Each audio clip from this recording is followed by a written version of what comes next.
Russian forces are continuing to bombard major Ukrainian cities as the war enters its third week. Troops are also closing in on the capital city, Kyiv. Ukrainian President Volodymyr Zelensky said multiple people were killed Tuesday after an attack on 4 buildings there. U.S. officials say the Russians are less than 15 miles away from the city, and a curfew is now in place. Russia has so far fired more than 950 missiles into Ukraine. President Zelensky wants NATO to establish a no-fly zone, and he's also asking for more weapons and fighter jets.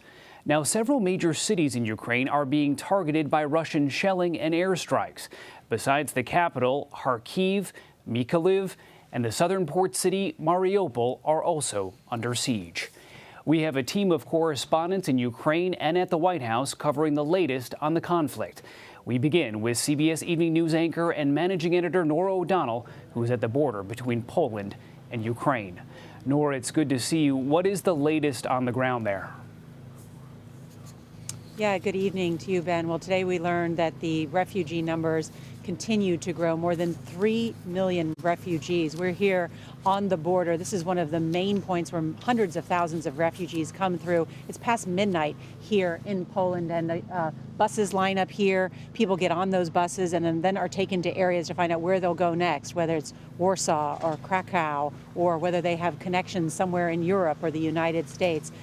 Also today, we spent some time with American soldiers who are here on the ground. You've heard about the continued deployments. Well, one of the newest ones has to deal with Patriot missiles.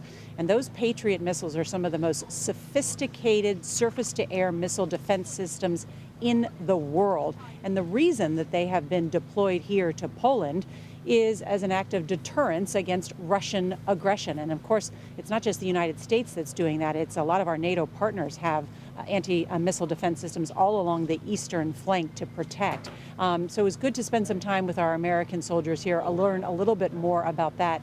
And then finally, Ben, you know the other big headline we learned today from the White House that President Biden would be heading here to Europe for an extraordinary meeting with more than 30 NATO leaders, a show of unity by those leaders, but also as they try to find some sort of end to this war. Ben?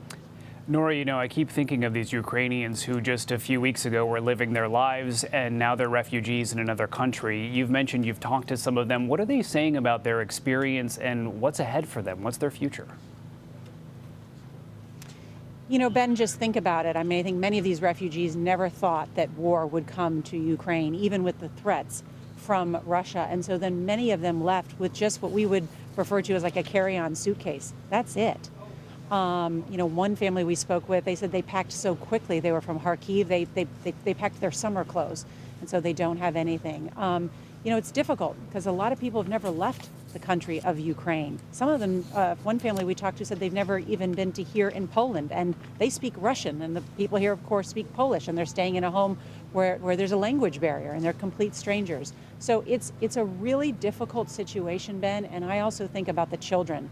You know, the traumatic experience for so many children who spent a day on a train, who spent hours in cars without food or water, and now being completely displaced. I mean, one of the things that I think about being here in Poland is there are incredibly warm and loving and empathetic people who are not only opening their homes, they've also opened their schools. They're now Ukrainian kids who can go to school here with them. So it's just part of the effort, and I think you'll hear more too. As these NATO leaders get together. Poland is saying, the mayors in like Warsaw and Krakow saying, we need help. You know, this number continues to grow, 3 million. They're expecting more. They're going to need help in terms of placing these Ukrainian families in new homes. Ben? All right, Norah O'Donnell, thank you so much, and thank you for sharing their stories.